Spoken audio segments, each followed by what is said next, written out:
Departures. Cobb left after making all the arrangements with Will. Will was left to attend to Patty. He made an anonymous call to the medical examiner's office.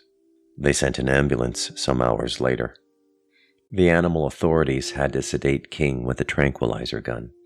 He wasn't willing to leave the apartment. He wasn't willing to go anywhere without his master. He couldn't understand that his master would never go anywhere again. A dog has the luxury of never having to think about death, never having to actualize death. But the flip side is that when death comes, they're blindsided. Who could say, Will thought, how many masters leave the earth before their animals?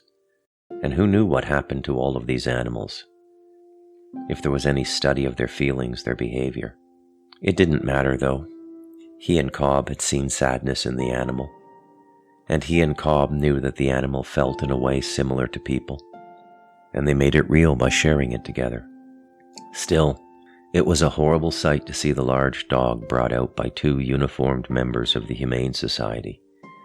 His head flopping about and his paws limp and dangling.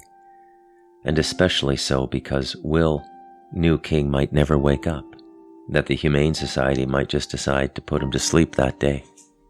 The smell of Patty's death must have been horrible. King must have had some sense of what the smell meant.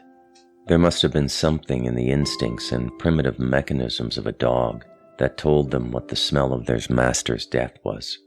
And that simple understanding, with no defense for it, no way to express or expel the grief, must have been horrible for King.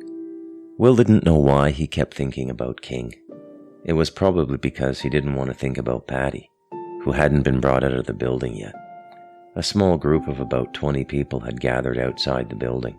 The parked ambulance was a natural curiosity for them. There were a few of the street's children, including a little girl he had seen blowing soap bubbles in the spring, shortly after he had moved into Mrs. Duncan's rooming house. The year had made significant changes in her appearance. She looked more grown up. She was with a group of kids, some Will recognized and some he didn't. And the older ones had a hard edge to their look and actions, street urchins, the next generation of work for people like Patty Pape, if there was such a thing as people like Patty Pape.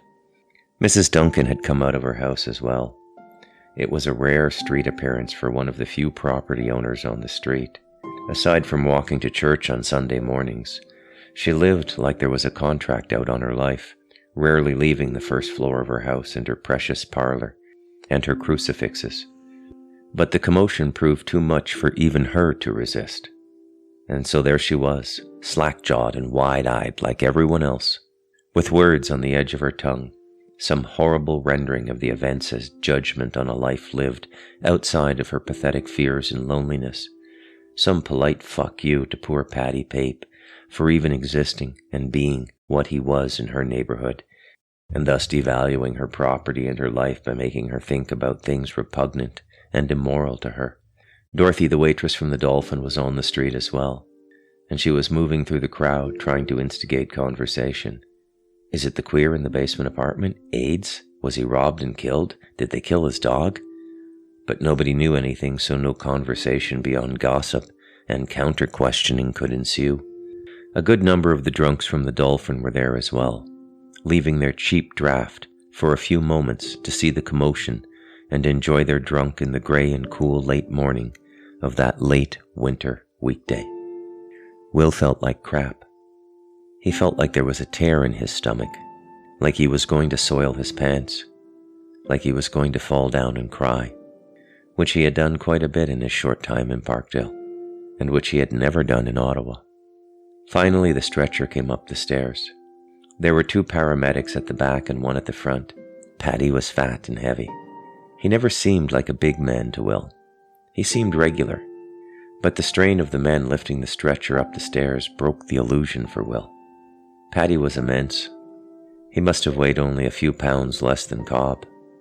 They had the white sheet over his head, the universal signal that the patient is dead. As the 2 men at the back pushed up on the stretcher to clear the last few steps, the man in the front lost his bearing and fell backwards. This went unseen by the 2 paramedics at the back, who continued to push without the guidance of the front man. The stretcher turned to its side, hung in the air for a moment, then tumbled over, and with it Paddy Pape, naked, bloated, purple, and stiff, his whole body like a giant erection that had been stimulated but not relieved. There was a gasp in the crowd. The children looked on with silly and stunned expressions, not horrified, because people have to be taught that a dead person is horrifying. And there were no moms or dads there to cover their eyes, or turn them away or tell them to go home. A few of the older children, probably around 12, just before puberty but way past malice, laughed. The paramedics rushed to restore dignity to the cadaver. They rolled it in the white sheet, and it looked like a primitive burial shroud. And then they lifted his fat and hideous body back onto the stretcher. Will caught Dorothy out of the corner of his eye. She had moved close to him and right beside Mrs. Duncan, who had turned to Dorothy when the body had fallen, and they had exchanged words, open to dialogue.